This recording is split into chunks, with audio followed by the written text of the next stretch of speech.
दोस्तों, आप सब जानते हैं कि भाजपा यानी झारखंड की भाजपा जो है वह अनुराग गुप्ता के पीछे हाथ धो करके पड़ी हुई है। वहीं अनुराग गुप्ता जी जो झारखंड के डीजीपी हैं और उनको उनके पद से हटाने के लिए बार बार ये लोग मांग करते रहे। उसी कड़ी में केंद्र सरकार ने एक पत्र जारी किया था झारखंड सरकार को कि अनुराग गुप्ता को 30 अप्रैल को रिटायरमेंट दिया जाए, लेकिन झारखंड सरकार ने अपने फैसले पर अडिग रही और वह अब केंद्र सरकार को एक पत्र जारी करने जा रही है, जिस संबंध में मैं आपको बतला देना चाहता हूं कि डीजीपी अनुराग गुप्ता अपने पद पर बने रहेंगे, यह हेमंत सरकार कह रही है। केंद्र को जवाब भेजा जाएगा। घोटाले की जांच, जो सहारा घोटाला हुआ है उसमें अनुराग गुप्ता की अहम भूमिका रही है, उसको जांच करने में। और आज सहारा इंडिया के अधिकारियों को उनकी औकात बतलाने का जो काम किए हैं वह फिर करते रहेंगे। यह रांची 1 मई को 2025 को झारखंड के पुलिस महानिदेशक अनुराग गुप्ता के पद पर बने रहने के लेकर के चल रही अटकलों पर अब विराम लग गया है। हेमंत सोरेन के नेतृत्व वाली झारखंड सरकार ने स्पष्ट कर दिया है कि अनुराग गुप्ता डीजीपी के रूप में अपनी जिम्मेदारी जारी रखेंगे। और यही बात कल कांग्रेस प्रवक्ता ने भी प्रेस कॉन्फ्रेंस में सर्किट हाउस धनबाद में कही है कि यह कैबिनेट का चीज़ है और कैबिनेट में इसकी फैसला ली जाएगी। और आज हेमंत सरकार ने वह फैसला ले लिया। अनुराग गुप्ता डीजीपी के रूप में अपनी जिम्मेदारी जारी रखेंगे। इस निर्णय के साथ ही राज्य सरकार केंद्रीय गृह मंत्री को औपचारिक जवाब भेजने को तैयारी में है, जिसमें गुप्ता के नियुक्ति को केंद्र के पत्र ने बढ़ाया था विवाद, जिसमें गुप्ता की नियुक्ति को नियमित और संवैधानिक ठहराया जाएगा।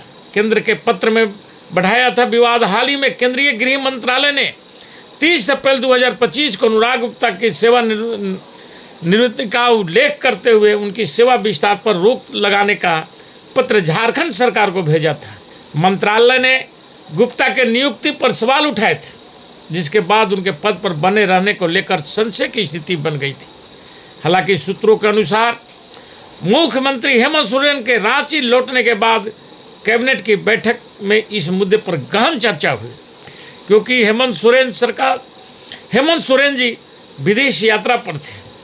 और आज जब कैबिनेट की बैठक हुई और उसमें अनुराग गुप्ता को डीजीपी पद पर बनाए रखने का अंतिम फैसला ले लिया गया है। संवैधानिक शक्तियों का हवाला भी झारखंड सरकार ने दिया है कि डीजीपी की नियुक्ति और सेवा विस्तार का निर्णय राज्य की संवैधानिक शक्तियों के दायरे में आता है। सरकार ने अपने इस कदम को सही ठहराते हुए, यानी झारखंड सरकार, कहा कि गुप्ता की नियुक्ति नियमों के तहत की गई है। एक वरिष्ठ अधिकारी जो झारखंड सरकार में है बताया कि राज्य सरकार जल्द ही केंद्र को विस्तृत जवाब भी भेजेगी, जिसमें सभी कानूनी और प्रशासनिक पहलुओं को स्पष्ट किया जाएगा। सहारा घोटाले की जांच में गुप्ता की अहम भूमिका। अनुराग गुप्ता वर्तमान में सहारा समूह से जुड़े बहुचर्चित घोटाले की जांच की कमान संभाल रहे हैं। इस मामले में उनकी सक्रियता और कुशल नेतृत्व की सराहना की जा रही है। सूत्रों के मुताबिक गुप्ता के नेतृत्व में जांच की गति मिली है और कई महत्वपूर्ण सुराग भी सामने आए हैं, जिससे सहारा के अधिकारी सहमे हुए हैं। वे कोर्ट में अर्जियां पर अर्जियां डाल रहे हैं। आप कल ही देखे होंगे कि वह सीआईडी जांच के बारे में बोल रहे थे कि सीआईडी जांच नहीं कराया जाए, जिस पर भी कोर्ट ने निर्णय दिया कि यह राज्य सरकार का मामला है और राज्य सरकार यदि सीआईडी से जांच कर रही है तो इसमें आप लोगों की आपत्ति क्या है।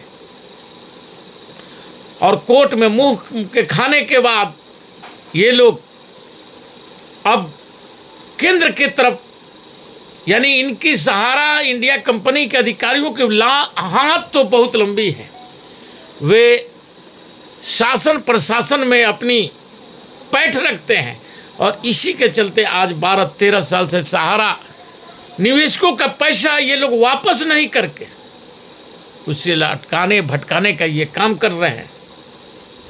और उसी कड़ी में जब कोई अधिकारी अपना कार्य कर रहा है तो उसे कैसे हटाया जाए उस पर दबाव डाला जा रहा है।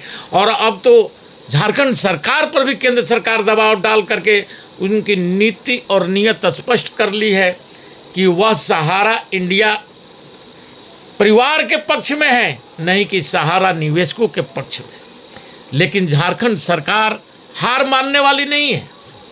उन्होंने अनुराग गुप्ता को खुली छूट दे रखी है कि आप सहारा की जांच करिए और जो भी दोषी व्यक्ति हैं उन्हें गिरफ्तार करने में भी आप कोताही नहीं करें। विपक्ष का विरोध और कानूनी लड़ाई की संभावनाएं डीजीपी के रूप में गुप्ता की नियुक्ति और सेवा विस्तार का भारतीय जनता पार्टी लगातार विरोध कर रही है। भाजपा के प्रदेश अध्यक्ष कुछ ही दिन पहले आप देखे होंगे कि बाबूलाल मरांडी जी ने सुप्रीम कोर्ट के 2006 के प्रकाश सिंह मामले को फैसले का उल्लंघन बताया है, जिसमें डीजीपी की नियुक्ति के लिए यूपीएससी की अनुशासित सूची का पालन अनिवार्य है। मरांडी ने इस मामले में झारखंड हाई कोर्ट से स्वतः संज्ञान लेने की भी अपील की थी। विशेषज्ञों का मानना है कि यह मामला कोर्ट तक जा सकता है, जिससे राज्य और केंद्र के बीच टकराव बढ़ सकता है।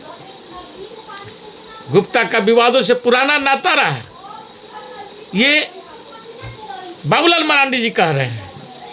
अनुराग गुप्ता का कैरियर हमेशा से चर्चा में रहा। 2020 में हेमंत सोरेन सरकार ने ही उन्हें राज्यसभा चुनाव में अनुचित प्रभाव डालने के आरोप में निलंबित किया था।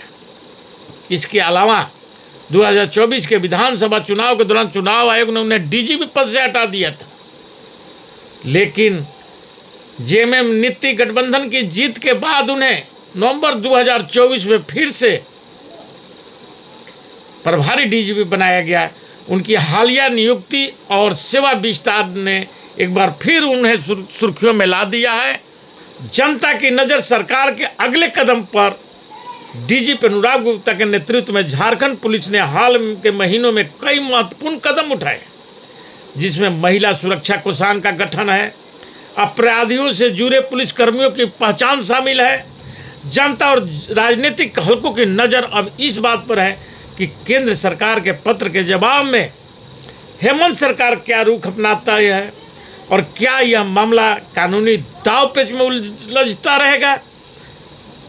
इन तमाम बिंदुओं पर विचार करने की आवश्यकता है, क्योंकि केंद्र सरकार हमेशा दलित, आदिवासी और पिछड़े का विरोधी रही है। और डीजीपी अनुराग गुप्ता भी एक पिछड़े परिवार से आते हैं और इसलिए यह इन संघियों को नहीं सुहा रहे हैं और संघी नहीं चाहते हैं कि किसी पूंजीपति, क्योंकि संघियों का हमेशा नाता पूंजीपतियों से रहा है। आप अडानी को ले लीजिए, अंबानी को ले लीजिए, ये सब के किस ढंग से ये लोग साथ देते हैं और मोटी चंदा वसूलते हैं, ये भी बात सुप्रीम कोर्ट में साबित हो चुका है कि इलेक्टोरल बॉन्ड के संबंध में। और अब सहारा पर जो सहारा गरीब गुरबे की कमाई को हजम किया है, उसी के साथ मैं अपना वक्तव्य समाप्त करता हूं। जय हिंद, जय भारत।